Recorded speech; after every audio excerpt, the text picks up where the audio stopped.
Halo semua, salam sejahtera Malaysia. Selamat datang ke channel Fels Lifestyle. Terima kasih kerana terus setia dan terus bersama di dalam channel ini. Saudara-saudara yang saya hormati, sebelum kita teruskan dengan isu hangat hari ini, di sini saya ada selitkan produk. Tuan-tuan dan puan yang minat untuk beli produk yang saya share di sini, banyak produk yang saya kongsikan. Tengoklah mana satu yang sesuai, yang di hati. Anda boleh klik produk ini, order macam biasa, macam dekat Shopee.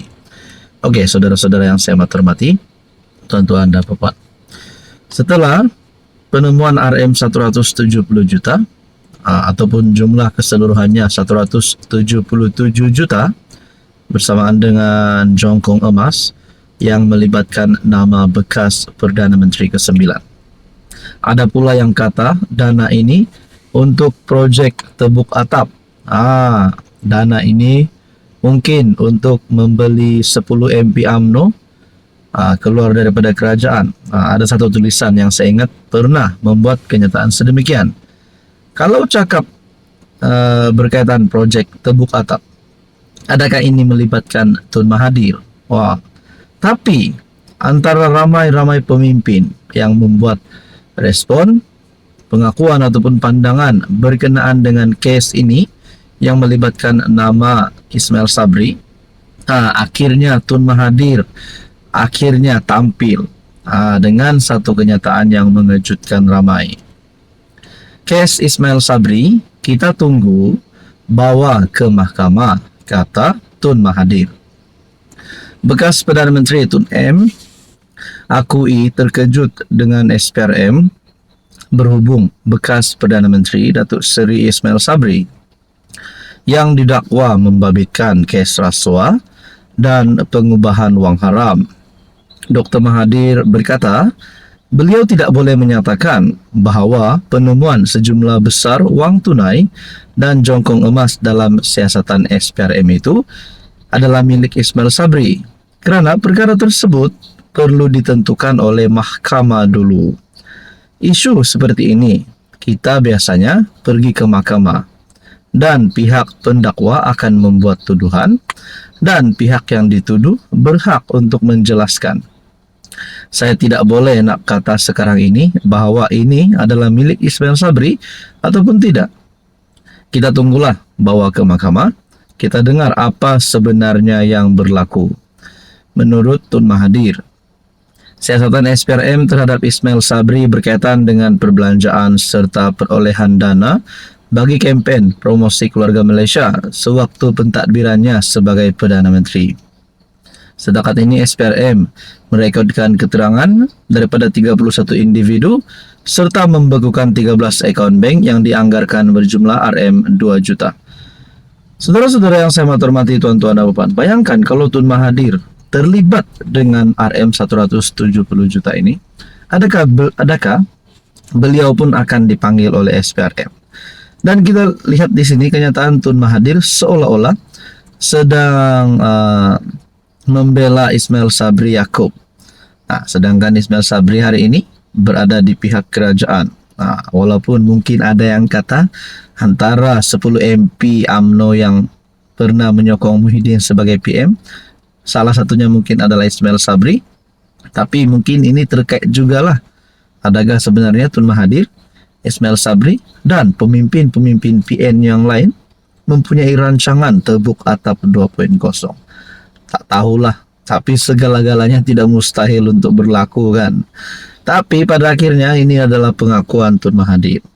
Beliau kata tunggu bawa ke mahkamah, kata Tun M. Dan beliau berkata tidak mau buat pengakuan bahawa duit itu milik Ismail Sabri ataupun tidak, kerana belum tahu. Jadi saudara-saudara, kita nantikan saja apa yang akan berlaku. Apa komen Anda? Halo semua, salam sejahtera Malaysia. Selamat datang ke channel Fels Lifestyle.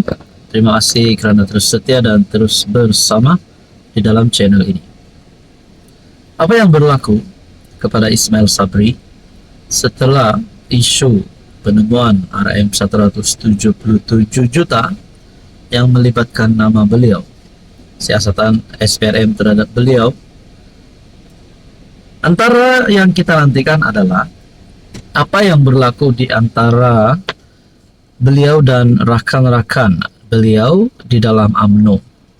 Rupanya, saudara-saudara, saya telah mendapat satu maklumat di mana Ismail Sabri diserang. Nah, diserang oleh siapa? Diserang oleh ahli parti sendiri. Oke, baik saudara-saudara, sebelum kita teruskan, di sini saya ada selitkan produk. Anda boleh lihat produk mana satu yang sesuai dengan Anda. Dan di sini juga dengan pembelian produk ini akan membantu saya dan membantu untuk kembangkan lagi channel ini. Tuan-tuan dan puan yang saya amat hormati, orang UMNO serang Ismail Sabri hanya jejaskan parti sendiri. Seorang pemimpin UMNO yang menyokong Ismail Sabri menyifatkan tindakan segelintir pihak dalam UMNO yang didakwa menyerang bekas Perdana Menteri itu sebagai hanya akan merosakkan parti. Tuan-tuan dan puan, bayangkan kalau Ismail Sabri ini yang pernah menjadi Perdana Menteri memang mempunyai pengaruh yang kuat di dalam UMNO. Bayangkan kalau kem Ismail Sabri di dalam UMNO ini akan memboikot UMNO karena ada di antara kalangan parti UMNO, ahli UMNO yang menyerang Ismail Sabri.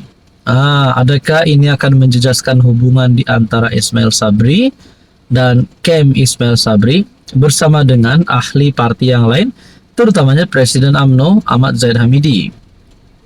Enggan namanya didedahkan, dia berkata semua pihak dalam UMNO sepatutnya memberi ruang kepada SPRM untuk menjalankan siasatan ke atas Ismail Sabri, bukannya coba menjarakkan diri daripada bekas naib Presiden UMNO itu. Bagi saya, lebih baik kita mengambil ketetapan seperti yang telah dinyatakan Perdana Menteri Anwar Ibrahim, yaitu kita serahkan kepada pihak berkuasa. Pihak SPRM lakukan siasatan penuh sebelum kita buat persepsi tentang apa yang telah berlaku. Maknanya Anwar Ibrahim pun sudah membuat kenyataan, sudah membuat pengumuman bahwa PM telah berkata serahkan kepada pihak berkuasa, pihak SPRM untuk melakukan tugas mereka. Kita tunggu dan lihat, kita serahkan kepada SPRM untuk melakukan siasatan secara terperinci sebelum kita mengeluarkan apa-apa pandangan ataupun kritikan. Kalau kita lihat di media sosial, banyak dimainkan perkara yang tidak sepatutnya dimainkan. Untuk jangka masa panjang, ia akan melemahkan parti, katanya kepada Malaysia Kini. SPRM telah menyoal siasat Ismail Sabri pada 18 Februari sebagai sebahagian daripada siasatan terhadap perbelanjaan untuk kempen promosi keluarga Malaysia ketika pentadbiran PM ke-9 itu. Berkaitan dengan ini, apa komen Anda?